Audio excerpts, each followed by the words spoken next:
muy planeado yo así. Lo que platicamos de la vida de los familia de la hermana Isabel sirve muy bien para ilustrar este mensaje.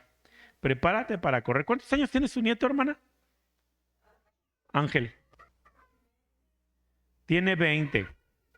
Tiene 20. Y también desde que lo conocimos andaba con que quería servirle a Dios y quería servirle a Dios. Pero de eso que uno dice, son jóvenes, también entusiasmados ahorita y al rato ya les anda. Y pues el niño ya anda en Colombia ya predicando. Así que prepárate para correr. Vamos a Lucas capítulo 1, versos 13 en adelante. Lucas capítulo 1.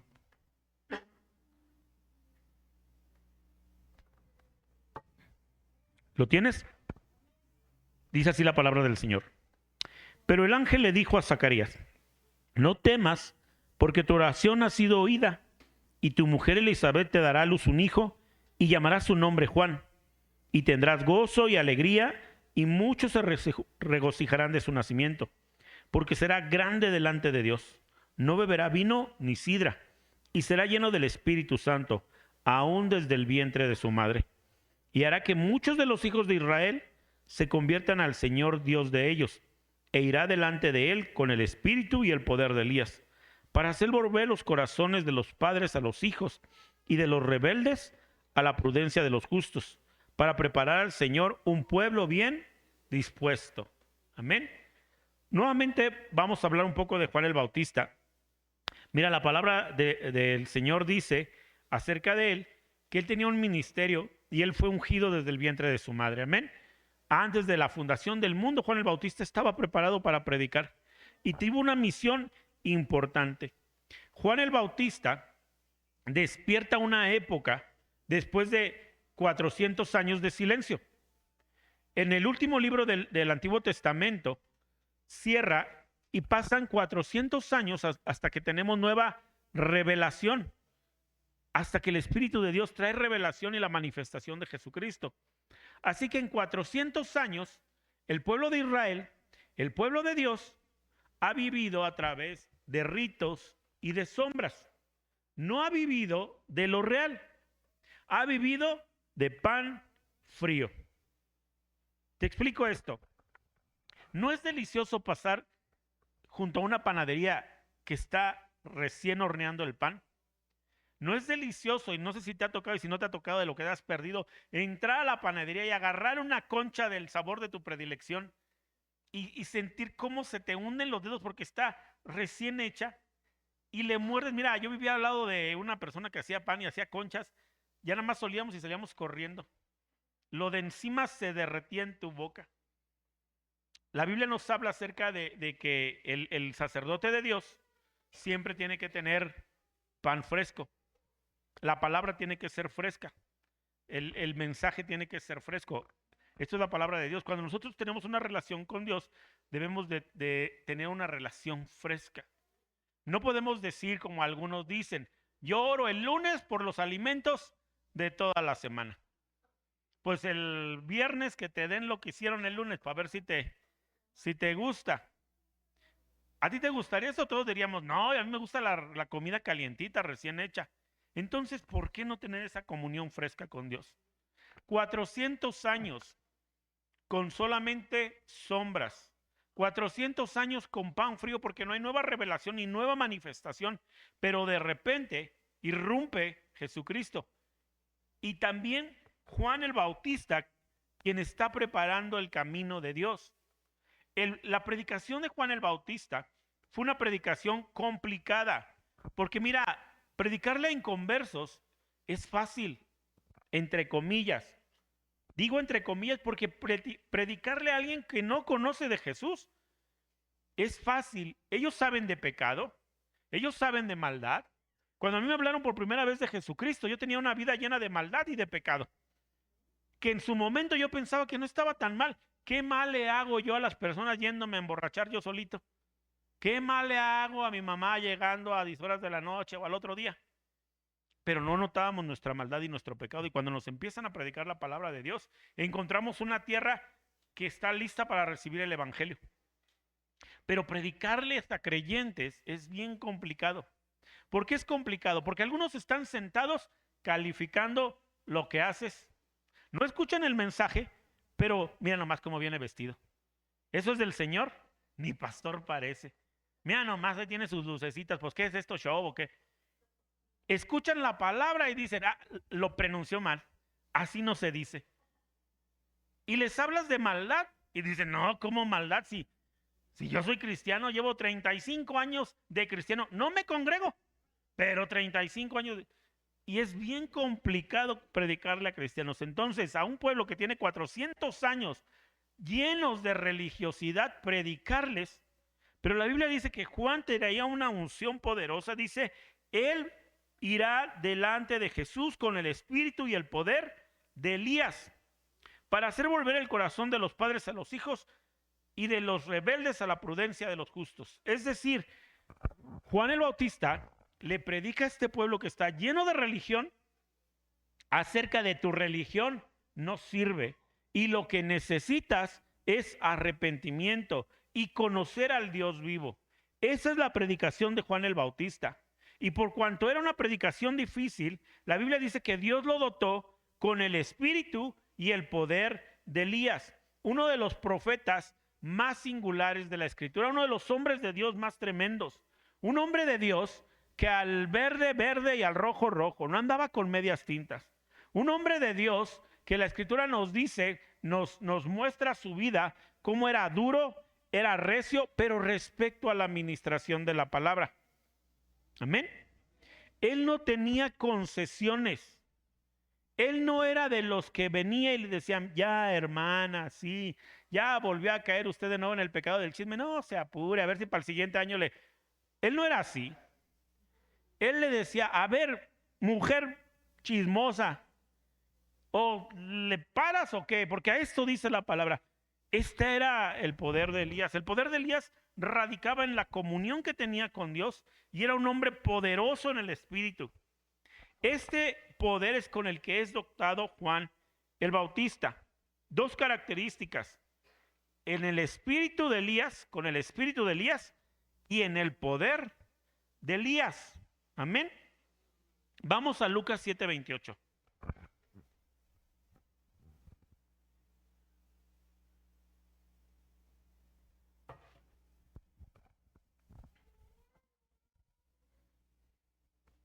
¿Lo tienes? Lucas 7:28 dice así la palabra del Señor. Os digo que entre los nacidos de mujeres no hay mayor profeta que Juan el Bautista, pero el más pequeño en el reino de Dios es mayor que él. Entonces la Biblia nos enseña que el mayor profeta de toda la humanidad es Juan el Bautista. Porque no solamente tenía el espíritu y el poder de Elías, eso era lo que ya traía de cajón. Eso ya lo traía por default. Más aparte, lo que él creció en comunión y poder al desarrollar su ministerio. Juan el Bautista, dice la Escritura, venía en el espíritu. En el poder de Elías, ya dijimos en qué radicaba. Y el poder de Elías radicaba básicamente en la obediencia que tenía para con Dios. Elías tenía un oído sensible a la palabra de Dios, a la voz de Dios, lo mismo que Juan. En el espíritu de Elías es porque el espíritu manifiesta el carácter de Elías. Mira, nuestro espíritu manifiesta dos cosas: carácter y temperamento. El temperamento es con el que nacimos. No hay ahí más que hacer. Hay temperamento con el que nacimos. Algunos somos más melancólicos. Los que son melancólicos, olvídense estas navidades de escuchar canciones navideñas melancólicos. Nada de ven a mi casa esta Navidad. Nada de esos, porque los que son melancólicos, como que todo el tiempo andan medio tristeando. Y se ponen a escuchar esa música y lloran. Temperamentos. Y no está malo. Dios nos creó así. Chillones. Algunos enojones. Bien, hermano, el hermano me está apoyando, eso es todo. Chillones, enojones. Dios nos creó así. Tenemos temperamento, pero la otra parte es el carácter. El carácter es importante. ¿Qué es el carácter? El carácter del hombre. Bueno, el carácter tiene un significado especial. Carácter significa marca o incisión. Repite conmigo, carácter significa marca o incisión. Ok, Dios nos ha bendecido con un temperamento y nosotros hemos desarrollado un carácter. Amén. El carácter son rasgos que las personas adquieren a través de marcas. El carácter son rasgos que las personas adquieren a través de marcas. Y es el aprendizaje que tenemos en todos los sentidos. Hay cosas que te marcaron. Vamos a hacer un ejercicio. Piensa en tu infancia. ¿Cuál es el recuerdo más bonito que tienes de tu infancia? ¿Cuál es el recuerdo más bonito que tienes de tu infancia? Si tú no tienes un recuerdo bonito de tu infancia, necesitas ministración y necesitas consejería. Si tú me dices, no, pastor, yo desde que yo sufrir me tocó a mí en esta vida, tienes necesidad de ministración. Pero, ¿ya tienes ese recuerdo? ¿Cuál es el recuerdo más bonito que tienes?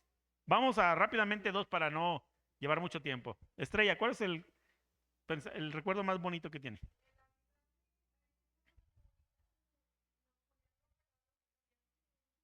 Ujú. Ah, qué chidísimo. Gloria a Dios.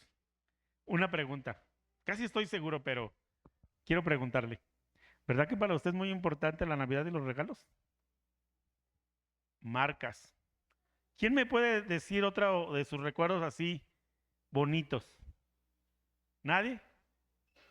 ¿Nadie? Germán, dinos uno de tus recuerdos así pegadores, el más bonito que te acuerdes. De seguro me ha de incluir a mí. ¿Cuál es uno de esos recuerdos? Dinos. Necesita administración, hermano. No, pues la verdad, yo siempre he sufrido en la vida. Katy,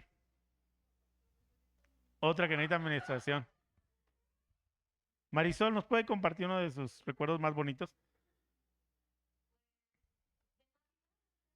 De lo que sea de niña, de los recuerdos más bonitos que tenga.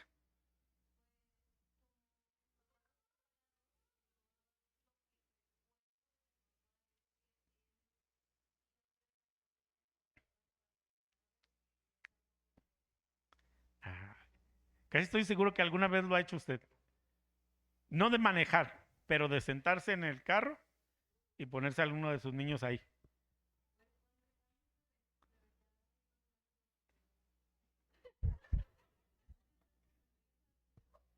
Marcas.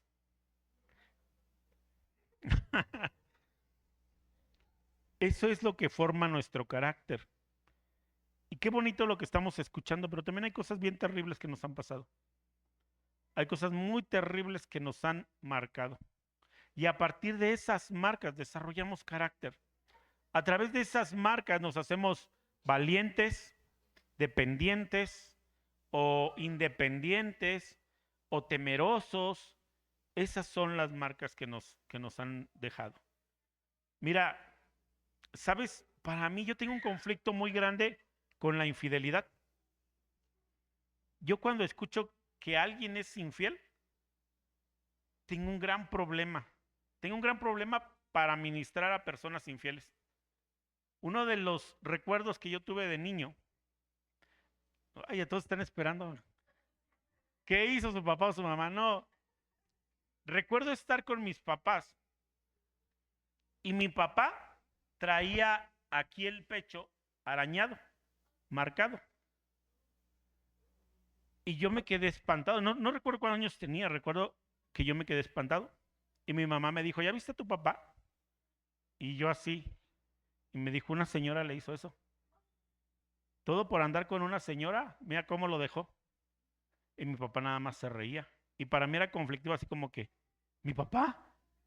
¿Mi papá, mi ídolo de la vida, el hombre más perfecto que ha existido en la tierra? ¿Hace eso? yo creo que ya me vieron muy mal porque recuerdo que mi mamá me dijo así como que, hijo, cálmate, es un juego, a tu papá sí se le hace. Y mi mamá se le acerca, lo rasguña y donde lo rasguñó así, donde le pasó, se le marcó y se le empezó a hacer rojo. Y me dice, pero así es, tranquilo. Por eso para mí es eso así y me ha marcado. Carácter, son marcas. Y tú me puedes contar, estoy seguro que muchas. Pero ahora vamos a llevarlo a siendo creyentes. Como creyentes tenemos marcas. También fuimos marcados. ¿Sabes? Tal vez por eso soy un poco así. Mi copastor no. El copastor de la iglesia donde yo crecí, un día alguien se acercó y le dijo de mí, ese Jorge nada más viene a perder el tiempo. Deberías de regañarlo y deberías de llamar la atención a ese hombre. Yo tendría como unos 14 años tal vez, o 15 años. El copastor se acerca y me dice, Jorge, si Jorge es casi como mi hijo y me abrazó y no me soltó. Y él quiso decir otra cosa y él me defendió así como que con él ni te metas. Y mira, no es que yo sea perfecto, pero eso fue como, ¡ah! Me defendió. Él quiso ser así como una figura de papá para mí. Eso me marcó. Y parte de mi ministerio es así, porque estoy marcado así. Ese hombre predicaba como Pablo. Ese hombre no le andaba sobando la espalda a nadie. A todo el mundo le andaba cortando la cabeza. El Señor dice. Yo era el único que estaba ahí en sus predicaciones hasta el frente. Amén, amén. ¿Qué cosas te marcaron a ti en la fe? ¿Qué cosas hicieron? ¿En qué cosas participaste que te marcaron? Eso también ha desarrollado tu carácter como creyente. No es que estés separado, no es que estés separado de tu carácter de no creyente y de creyente, no. Pero también trabaja en nuestro carácter. Así que cuando la Biblia dice que Juan el Bautista venía con el espíritu de Elías, es que manifestaba el carácter de Elías. Amén. Marcas en nuestro corazón. Juan el Bautista procedía de una familia que conocía la palabra, que amaba a Dios y que vivía en fe. Y creo que no podría decir que muchos de aquí, de los que estamos presentes, procedemos de una familia así. ¿Por qué Juan el Bautista era tan poderoso en palabra? Porque en su casa eran poderosos en palabra y en espíritu. Porque amaban a Dios, porque tenían una relación con Dios, porque ellos vieron al ángel decirle a Juan, vas a tener un hijo, porque vieron los milagros de Dios. Y eso lo transmitieron a Juan y Juan creció en una familia de fe. Pero la mayoría de nosotros no crecimos en una familia de fe. Juan creció sabiendo que él era especial. Ahora te pregunto, ¿tú creciste sabiendo que eras especial? ¿O creciste sabiendo que eras el segundo o el tercero o el último en importancia? ¿Qué mensajes te dieron a ti? A Juan le dijeron, hijo, tú estás sellado, tú estás apartado, tú estás ungido, tú no eres cualquier persona, tú eres una chulada y vas a ser una bendición para toda la nación. Yo creo que a ninguno de nosotros, salvo que alguien levante la mano, yo creo que a ninguno de nosotros nos dijeron eso. No nos dijeron, ay, hijo, me caes bien, pero hasta ahí. Significa entonces que muy probablemente ninguno de nosotros tenemos ni el poder ni el espíritu que se manifestaba en Elías. Muchos de nosotros no tenemos una unción fresca para escuchar y obedecer, porque la unción no se trata solamente de poder para hacer, también es poder para obedecer y escuchar. Eso también es unción y eso es lo que había en Elías y muchos de nosotros no la tenemos. Y no tenemos tal vez el carácter que tenía Elías y que tenía Juan el Bautista. Pero ¿sabes? Ellos cumplieron propósitos. Dios tenía planes, proyectos, propósitos para ellos y ellos lo cumplieron. Amén. Mira, los dos cumplieron el proyecto de Dios para sus vidas y fueron felices en ellos. Juan el Bautista ahí encarcelado, diciéndole todavía arrepiéntanse, lo llevan a decapitar y él feliz hasta el último día de su vida, declarando que Jesús es el Señor. Cumplió propósito. Amén. Ahora, ¿tú tienes propósito? ¿Tú tienes propósito? Tú tienes propósito. Dios ha creado un proyecto de vida para ti tan perfecto, un proyecto de vida que se amolda a tus deseos, un proyecto de vida que no está chocando con lo que tú quieres, sino que lo va a complementar y entonces vas a ser pleno a través de ese proyecto de vida que Dios tiene para ti. Amén. Dios tiene propósitos para tu vida, pero necesitas dejar a Dios ser el Dios de tu vida. No necesitas solamente decirle a Dios, Dios, ayúdame en mis planes y en mis proyectos. Necesitas dejar que Dios sea Dios en tu vida. Y si es Dios en tu vida, entonces debe de tener control de toda tu vida. Tú y yo muchas veces tenemos a Dios solamente en el intelecto.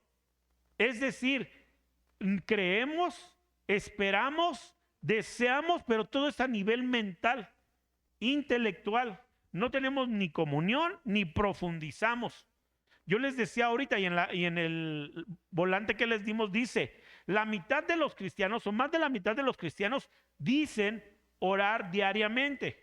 Más de la mitad de los cristianos. Y uno dice, bueno, pues se supone que deberían de ser todos, pero bueno. Pero después dice, ahora bien, ese porcentaje dice que su vida de oración es débil. Y otro balde de agua fría. ¿Cómo? Los pocos obreros pocos y los pocos flojos. ¿Cómo?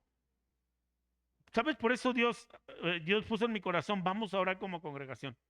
Todos los días vamos a comprometernos a orar. 2 minutos. Pero necesitamos dejar a Dios que sea el Dios de nuestras vidas. No el Dios de nuestra religión. Porque a veces lo dejamos ser el Dios de la religión. Ministrame aquí, háblame aquí. Aquí soy cristiano, pero en mi casa no. Y es bien llamativo. La familia se da cuenta, los hijos se dan cuenta, la esposa, el esposo, se dan cuenta que tú tienes amor, misericordia y gracia para todos aquí. Pero allá afuera no. No lo tienes con el que se te cruza cuando vas manejando. ¿Hijo de qué? Hijo de Dios, bendícelo. No lo tienes con tu familia.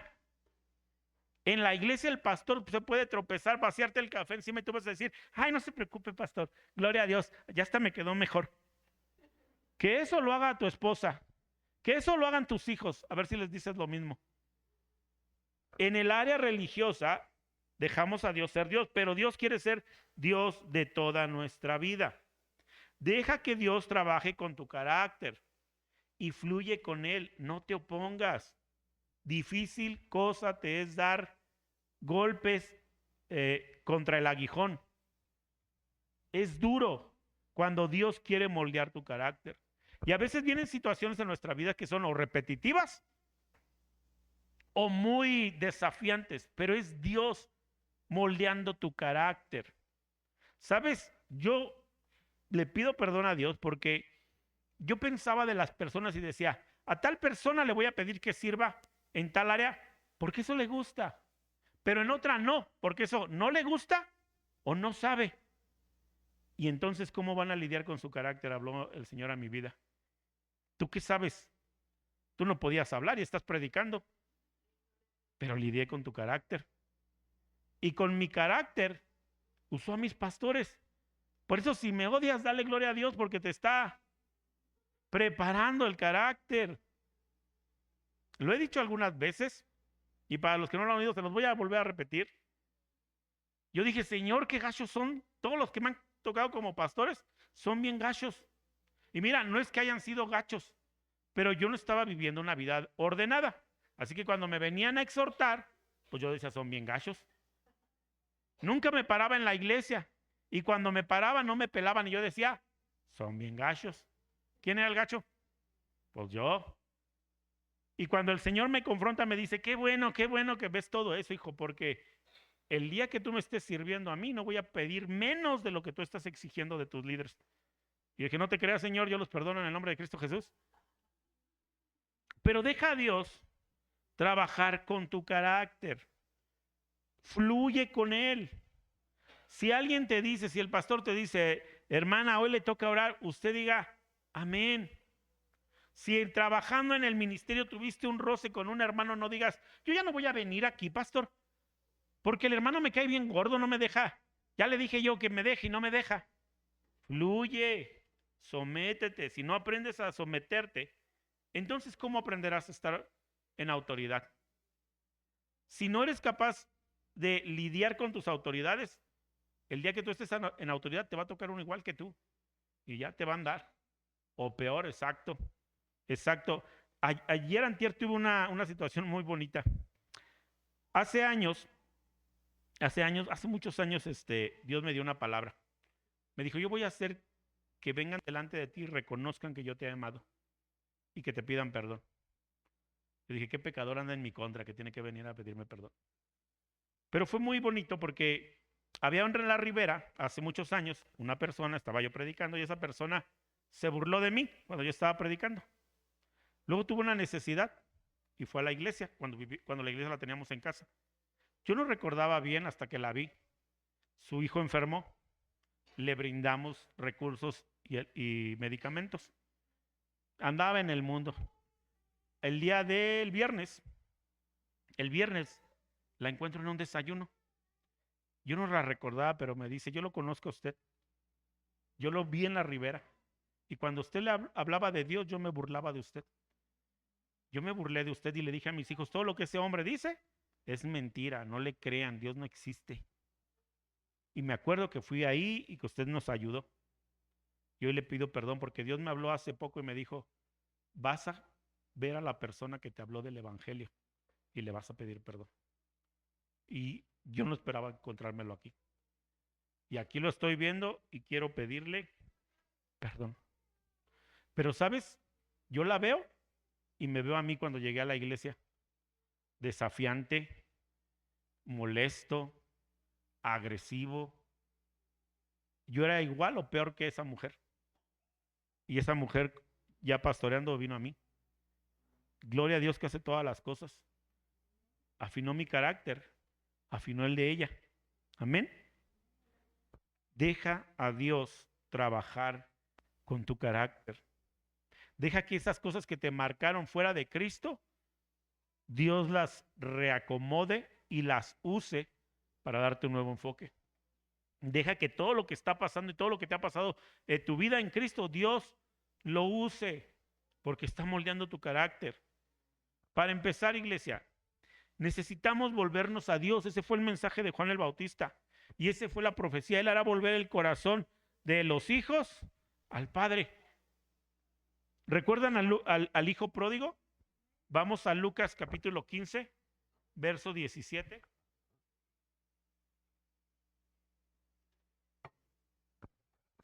Lucas capítulo 15, verso 17. ¿Lo tiene?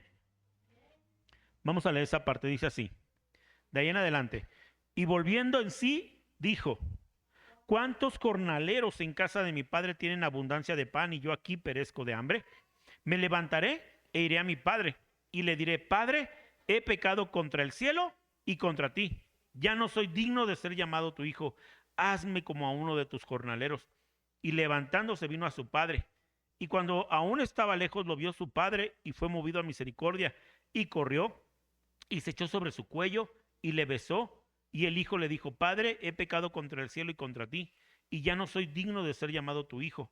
Pero el padre dijo a sus siervos, sacad el mejor vestido y vestidle, y poned un anillo en su mano y calzado en sus pies. Amén. Deja que Dios trabaje en ti. Deja que Dios te golpee. ¿Cómo? ¿Sí? Deja que el Espíritu te golpee. Deja que el Espíritu entre e irrumpa. La historia del hijo pródigo te la sabes. Padre, hay mucho dinero aquí, ya dame mi parte de la herencia porque me la quiero gastar. Va y se la gasta con prostitutas, en borracheras y en loqueras. Ya cuando se acabó todo el dinero, se acabaron los amigos.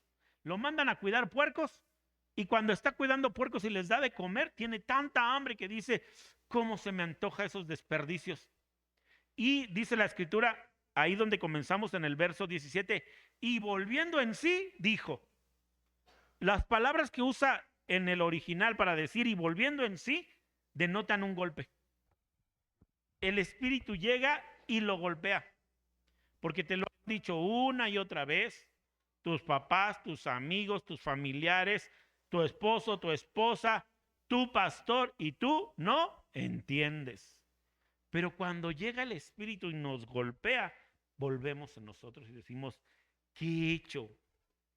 ¿Qué he hecho con mi vida? ¿Qué estoy haciendo respecto a esta situación? En mi casa, mi papá tiene trabajadores. Ellos comen mejor que yo. Voy a ir, le voy a decir, papá, agárrame como un trabajador. No soy digno de ser tu hijo, pero por lo menos quiero trabajar aquí. Tú eres un buen padre que trata bien a sus empleados.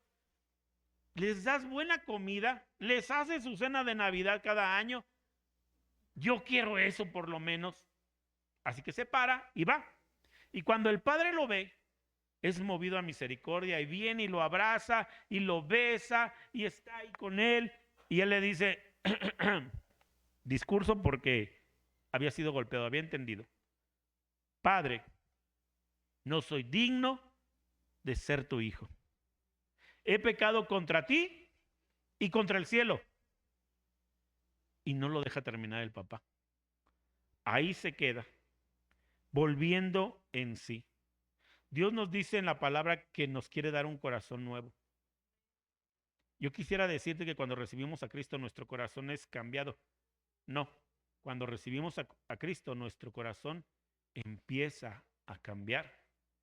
Y ahí se va deshaciendo poco a poco el corazón de piedra. Y cada porción de piedra que cae la sustituye carne. Un corazón que siente, un corazón que late. Así que este hombre necesita ser tocado por el Espíritu. ¿Y sabes qué? Esto también está formando su carácter.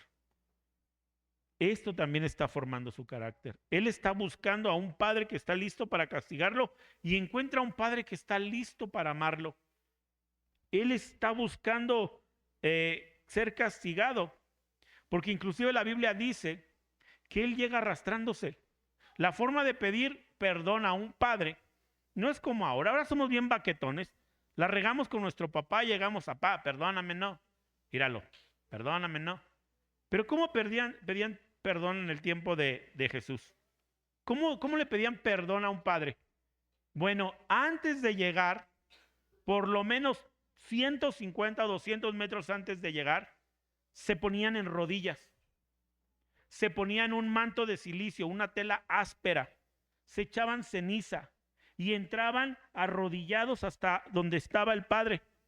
Y pedían perdón sin mirarlo al rostro, porque no eran dignos de mirarlo al rostro.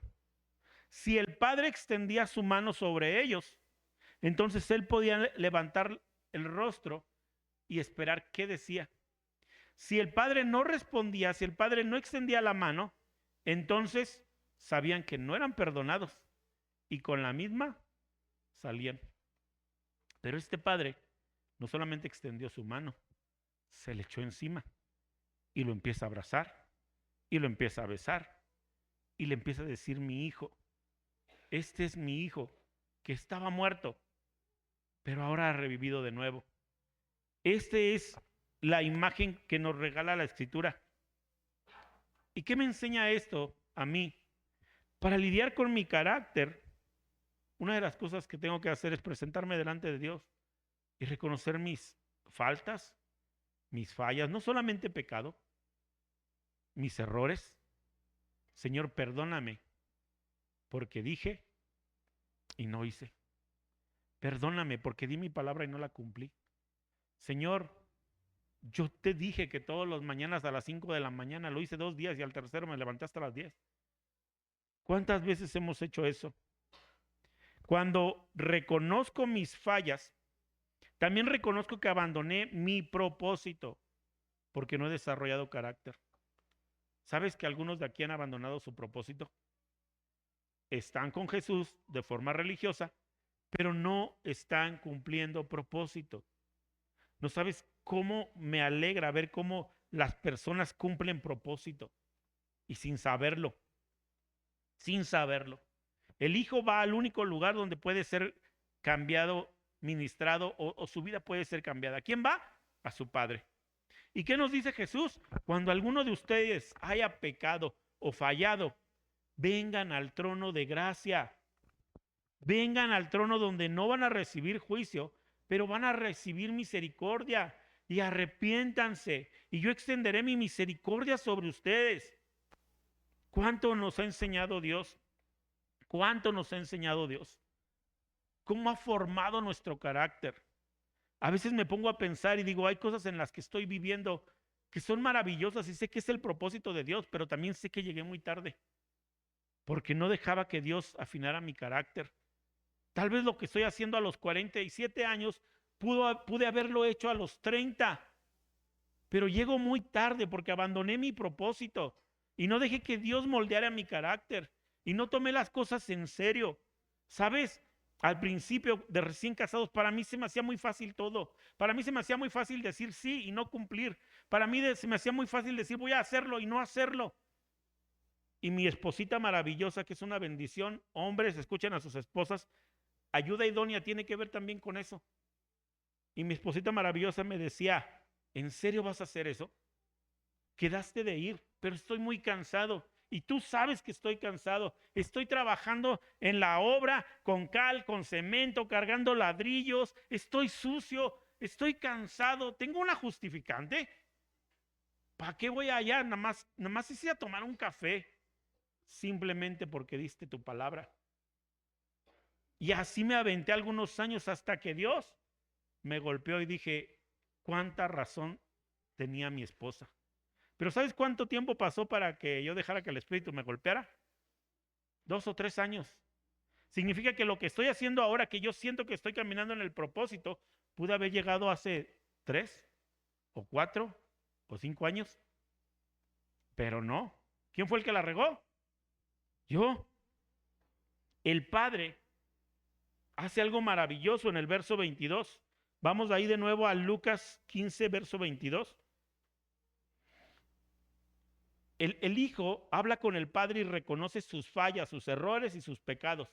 Y reconoce que abandonó su propósito. ¿Cuál era el propósito del hijo pródigo? Escucha, el papá era influyente, rico, terrenos, ganado. Era uno de los hombres, porque así es la tradición, era uno de los hombres a los que le pedían consejo en la ciudad. Era uno de los hombres que estaba ahí para ayudar a otros. ¿Cuál era el propósito del hijo? Llegar al mismo, por lo menos llegar al mismo punto que el padre. Ser un hombre honorable, un hombre influyente, un hombre rico. Eso era lo mínimo que tenía que alcanzar el hijo. ¿El hijo estaba en el propósito? No. Así que cuando deja al padre, abandona el propósito. Y luego, en el verso 22, dice algo muy singular. Pero el padre dijo a sus siervos, sacad el mejor vestido y vestidle, y poned un anillo en su mano y calzado en sus pies. Amén. ¿Sabes qué está diciendo el papá? No he terminado contigo. El propósito que tú pensabas perdido, yo te lo devuelvo. Porque eso solamente se hace con el señor de la casa. Pónganle vestido, pónganle anillo, que es símbolo de autoridad y que él viene aquí a mandar, no a obedecer. Vístanlo con las mejores cosas y hagan fiesta.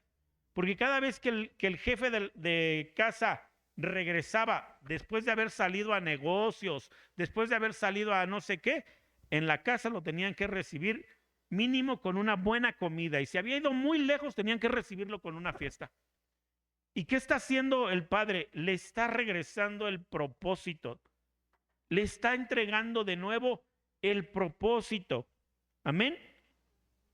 Vamos a Hechos 13, 16.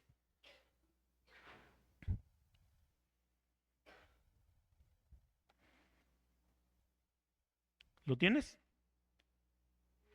Hechos 13, 16 dice lo siguiente. Había entonces en la iglesia que estaba en Antioquía, profetas y maestros: Bernabé, Simón el que se llamaba Níger, Lucio de Cirene, Manaén, el que se había creado junto con Herodes el tetrarca, y Saulo. Ministrando estos al Señor y ayunando, dijo el Espíritu Santo: apartadme a Bernabé y a Saulo para la obra a la que los he llamado. Amén. Mira, la Biblia nos dice que en la iglesia había profetas y maestros de la palabra. Amén. ¿Sabes que cada iglesia Dios la ha dotado con lo que necesita y no nos damos cuenta? Cada iglesia tiene exactamente lo que necesita para cumplir su propósito. Desde los ministerios, maestro, profeta, evangelista, todos las tienen. Nada más que a veces están dormidos, pero todos las tienen. Y dice ahí que ellos ministraban al Señor, es decir, ellos estaban sirviendo y adorando a Dios. Cuando Dios les habla y les dice: apártame a Saulo y a Bernabé, porque yo les he llamado, porque yo tengo un propósito para ellos, y lo van a cumplir. ¿Es la primera vez que recibe un llamado Pablo? No. Desde que el Señor lo tumba, el Señor le dijo al hombre que oró por él: apártame a este yo lo aparté y le voy a enseñar cuánto le es necesario sufrir por mí. Entonces no era la primera vez que Dios le daba palabra, no es la primera vez que Dios le dijo: tienes un propósito. Pero en esta parte Pablo ya ha caminado. Pablo antes era un perseguidor y de repente empieza a trabajar y a servir en la iglesia, y Dios empieza a formar carácter en él. Y cuando está listo, les dice entonces: ahora sí, ya está listo, vámonos al cumplimiento del propósito. Eso es lo que dice Dios, o eso es lo que hace Dios con Pablo. Y el propósito de Pablo era anunciar el evangelio. ¿Cómo le fue revelado a Pablo el propósito? Cuando había sido formado en carácter. Antes no. Cuando había sido formado en carácter. Pero ¿sabes? Aparte que veo otra cosa aquí con Pablo, que Pablo no estaba sentado y de repente entró en el propósito. Pablo estaba ya caminando cuando de repente entra en el propósito. Amén. Yo nací y crecí en una ciudad, y cerca de donde está la casa de mis padres, enfrente había una vía del tren. Ahorita ya desapareció, pero había una vía del tren. En mi escuela había cerca una vía del tren, y a veces se atravesaba el tren y teníamos que cruzar para llegar a la escuela. Y de repente volteabas para un lado y volteabas para otro, esperando que el tren no arrancara. Y ya nos cruzábamos. Algunos llevaban bicicleta, se cruzaban por abajo. Y más de una vez me tocó ver subir a una mamá o a unos muchachos y escuchar. Ya nada más se tensaban todos y algunos se alcanzaban a bajar. Una vez me tocó ver que a una mamá la llevaron. Y de repente, ¿cómo te puedes bajar de un tren en movimiento? ¿Cómo puedes subir a un tren en movimiento? Para bajarte de un tren en movimiento, te tienes que bajar corriendo. Y a la misma velocidad que va el tren, porque si no, vas a dar por allá. Y para subirte, es igual. Dios primero forma el carácter en Pablo, y Pablo ya se encuentra caminando y sirviendo en la iglesia cuando le revela el propósito y súbete al tren. Súbete al tren. Vamos a Habacuc capítulo 2, verso 2.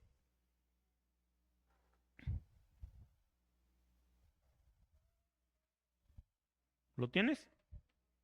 Habacuc 2, 2.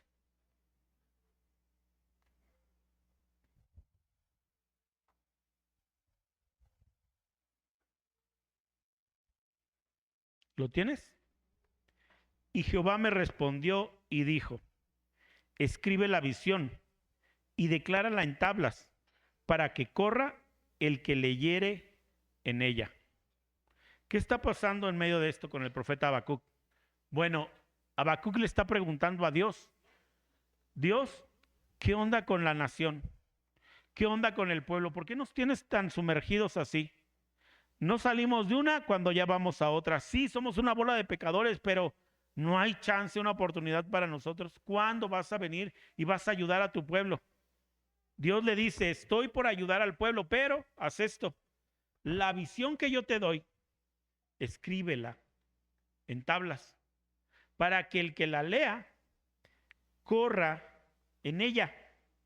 ¿Qué significa esto? ¿Recuerdas la imagen del tren corriendo y ve a subirte? Bueno, la obra de Dios no se detiene. La obra de Dios no se detiene ni por mí ni por ti. No se va a detener por nadie. Y el que quiere subirse a la obra tiene que hacerlo corriendo. Dios no te va a sacar de tu silla. Dios te va a preparar y va a afinar tu carácter. Dios quiere sacarte de que le hayas dado tu vida de forma intelectual. Dios quiere sacarte de que le hayas dado tu vida de forma religiosa. Dios quiere que le hagas Señor de tu vida y va a afinar tu carácter y te va a poner a caminar porque te tienes que trepar. ¿Te digo algo? Yo dije, con el nieto de la hermana es un buen ejemplo. Desde que conozco a ese niño, solamente me preguntaba cosas de la Biblia y me decía que quería servirle a Dios. Y humanamente yo decía, está chavo, al rato se le va a olvidar, se le pasa, ojalá y no. Pero no se le olvidó. Yo no sé qué hizo, cómo estuvo, pero en algún momento alguien dijo, vamos a ir a evangelizar a Colombia, y él ya venía y se sube. Mira, ¿sabes por qué tenemos el desayunador? ¿Sabes por qué tenemos el ministerio de jóvenes ya? Porque yo lo dictaminé en mi corazón, porque yo oré hacia el Señor y el Señor me reveló, es tiempo. Quisiera decirte que sí, porque quedaría muy bien yo. Pero ¿sabes por qué lo tenemos? Porque a Fabi, una vez yo le dije, Fabi, no veo mucho progreso en esto. Yo no veo mucha respuesta. Así que o tenemos respuesta en 2 o 3 semanas, que estemos ministrando niños, o esto se cierra. ¿Sabes quién le enseñó y quién le dijo? Me gustaría decirte que yo la enseñé, yo la preparé para dar clases y para cuidar a los niños. Ella dijo, ella ya venía corriendo. Y ella nada más vio el propósito de Dios. Ella ni siquiera sabía que era el propósito de Dios. Nada más un día me encuentro con Estrella diciéndome, pastor, no podemos estar así con los jóvenes. Tiene que haber reunión de jóvenes. Pues cada mes, ¿no? ¿Cuál cada mes? Cada semana. Se necesita trabajar con ellos. Yo dije, gloria a Dios, vamos a orarlo, no vamos a orar los mangos. El sábado vamos a empezar. Pero yo no lo hago todo y yo no puedo hacerlo todo. El aseo ya hasta se nos olvidó. Porque ya ni siquiera decimos de aquí, hermanos, ¿quién apoya a hacer el aseo? Lucy venía corriendo y dijo, yo me trepo y para mí es esto. Hay algo que Dios me habló. Ayer tenía un conflicto porque yo decía, al final, Señor, el mensaje tiene que tener una conclusión y tiene que tener una aplicación práctica. ¿Cuál es la aplicación práctica y cuál es la conclusión? Mira lo que el Señor me habló. Voy a trabajar con su carácter. Voy a ser Dios de quien me deje ser su Dios. Porque yo no he terminado con ellos, así como el Padre no terminó con el Hijo pródigo. Porque yo les quiero volver a dar anillo de autoridad y propósito. Y el propósito que ellos pensaban que ya había pasado, yo se los voy a dar. El hijo pródigo perdió años, yo perdí años, yo no quiero que tú pierdas años. Va a venir una revelación de parte de Dios y no te va a agarrar sentado, te va a agarrar caminando. A mí me decían al principio cuando comenzamos la iglesia, Dios solamente nos dijo, levanten una iglesia. Nosotros dijimos, Dios nos va a mandar un pastor. Pues lo seguimos esperando. Porque empezamos ahí y yo predicaba, yo ministraba, yo visitaba, yo enseñaba. Y alguien me dijo, usted es nuestro pastor. No, no diga eso. No ha bajado un ángel y me ha ungido con polvo de oro para... Si usted nos ministra, si usted nos cuida, si usted predica, entonces usted es nuestro pastor. No espere una revelación del cielo. Dios me agarró corriendo y me dijo, súbete, ya estás corriendo. He estado trabajando en tu carácter. Dale, porque hay que hacer propósito ahora. Y aquí estamos, haciendo propósito. Carácter, revelación. Y cuando la obtengas, corre con ella. Yo estoy seguro de lo que Dios me dijo y estoy caminando en el propósito. La hermana Fabi está segura de lo que Dios le dijo y todos los que estamos sirviendo estamos seguros que no fue una emoción. Estamos seguros que no fue una buena predicación. Estamos seguros que no fue una cena pesada. Dios nos inquietó a trabajar. Dios nos levantó y nos dijo de una forma u otra, esto es donde te quiero. Y aquí estamos sirviendo. Esto es lo que quiero para tu vida. Porque es maravilloso vivir así. Porque es maravilloso vivir dentro del propósito de Dios. Prepárate, ponte a correr, deja que Dios molde tu carácter y todas las cosas cambiarán. Inclina tu rostro, vamos a orar. Amado Dios, gracias te damos esta mañana, Padre, en el nombre de tu Hijo Jesucristo. Bendecimos tu nombre, Rey. Te damos gracias, Dios, porque tú nos llamas capacitados, Señor. Porque a ti te gusta, Señor, sacar, Señor, de allá de la majada, Señor. A ti te gusta poner tu mirada en los que cuidan, Señor, las ovejas, en los que tienen trabajos, Señor, insignificantes. Te gusta poner tu mirada, Señor, en los que se están escondiendo, Dios, y piensan que no sirven para nada. Tú miras, Señor, al soberbio y lo humillas, Dios, para después exaltarlo. Padre, hoy te pido que trabajes y sigas trabajando con nuestro carácter. No queremos que seas Dios en nuestra vida religiosa. No queremos que seas simplemente Dios en el intelecto. Te damos la autoridad para ser Dios dentro de toda nuestra vida. Afirma nuestro carácter, Señor. Pon, Señor, nuestra vida a correr, Señor, porque anhelamos ver la visión, Señor. Gracias por los que la han visto, Señor. Gracias por los que vieron el llamado, Señor, y corrieron, Señor. Yo te pido por todos, Señor, los que en este momento no saben, Señor, o están esperando cómo hacer las cosas. Trae revelación, Señor. Ponlos a correr, Señor. Ponlos a trabajar, ponlos a servir, Señor. Y que un día se despierten en plenitud, Señor, sabiendo que fueron creados para esto, que tienen propósito, que tienen identidad, Señor. Gracias, Dios, porque no has acabado con nosotros. Así como el Padre no había acabado con el Hijo, tú no has acabado con nosotros. No solamente has extendido tu mano, no solamente hemos tocado tu manto, Señor, sino que te has echado sobre nosotros, Dios, y nos has llenado de tu amor, de tu gracia, de abrazos, de besos, Señor, y nos has vuelto la autoridad y nos has vuelto el propósito que perdimos hace años. Te doy gracias esta mañana, Señor, por la vida de cada uno de mis hermanos.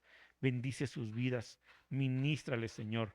Glorifícate en ellos, que se llenen, Señor, que trabajen, que sirvan, Dios, que corran, que alegren tu rostro, Dios. Te damos gracias por todo, Padre. Bendícelos. Tu gracia sea sobre ellas. En el poderoso nombre de Cristo Jesús. Amén y amén, Jesús.